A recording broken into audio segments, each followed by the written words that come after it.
வடகிழக்கு பருவமழை தொடங்கியதன் காரணமாக சென்னையில் பல்வேறு பகுதியில் இரவும் பகலாக கனமழை பெய்து வருகிறது. குறிப்பாக வட சென்னையை பார்த்தோமேயானால் இந்த பட்டாளம், திடீர் நகர் இந்த பகுதிகளெல்லாம் தண்ணீர்கள் அதிகமாக தேங்கக்கூடிய ஒரு பகுதியாக தான் இருக்கிறது. குறிப்பாக சின்ன மழை வந்தாலே, அதாவது சிறிதாக மிதமான மழை பெய்தாலே இந்த பட்டாளம் பகுதி, ஆஞ்சநேயர் கோவில், திடீர் நகர் இந்த பகுதிகளெல்லாம் மழைநீர் அதிகமாக தேங்கி இருக்கும் ஒரு சூழ்நிலை இருக்கிறது. வருடா வருடம் இதனால் பொதுமக்கள் மிகுந்த பாதிப்புக்கு உள்ளாவதை நாம் பார்த்து கொண்டிருந்தோம். ஆனால் இந்த வருடம் தற்போது இந்த பட்டாளம் பகுதியில் தண்ணீர் என்பது முற்றிலுமாக இல்லாத ஒரு சூழ்நிலை தான் இருக்கிறது. அதாவது நான் தற்போது இருப்பது அம்பேத்கர் சாலை பகுதியில் இருக்க, அம்பேத்கர் காலேஜ் ரோடு சாலையில் இருக்க.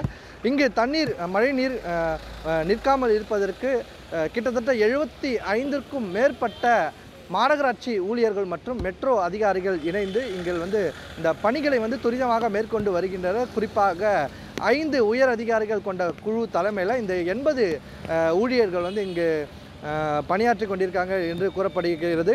நாம் தற்போது பார்த்து கொண்டிருப்பது இந்த பட்டாளம் காலேஜ் ரோட் பகுதியில் தான் இருக்கோம்.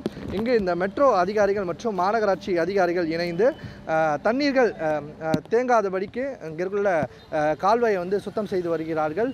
தொடர்ந்து இந்த பகுதியில் நாம் இந்த அதிகாரிகள் கேட்டபோது இதே போல் 80 பணியாளர்கள் இங்கே இந்த மழையில் வேலை செய்து கொண்டிருக்கிறார்கள்.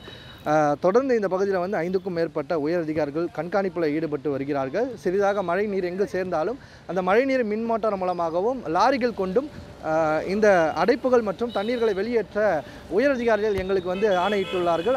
அதை நாங்கள் திறம்பட செய்து வருகிறோம். இந்த பகுதியில் எப்போதுமே பட்டாளம் பகுதி என்பது ஒரு கேள்விக்குறியாக தான் இருக்கிறது. எப்போதுமே இந்த பட்டாளம் பகுதியில் தண்ணீர் அதிகமாக நிற்கும் சூழ்நிலை தான் உருவாகி இருக்கிறது.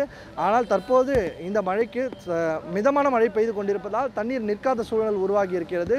ஒருவேளை தண்ணீர் அதிகமாக தேங்கி இருந்தால் இந்த சாலைகளில் மின் மோட்டார் பெரிய இயந்திரம் கொண்டு இந்த தண்ணீரை வெளியேற்றவும் அதிகாரிகள் உத்தரவிட்டுள்ளதாக கூறப்படுகிறது. குறிப்பாக மாநகராட்சி அதிகாரிகள் மற்றும் மெட்ரோ அதிகாரிகள் மற்றும் போக்குவரத்து காவல்துறையினர் இணைந்து இந்த பகுதியில் முழுவதுமாக வேலையை திறம்பட செய்து வருகின்றனர் என்று சொல்லலாம்.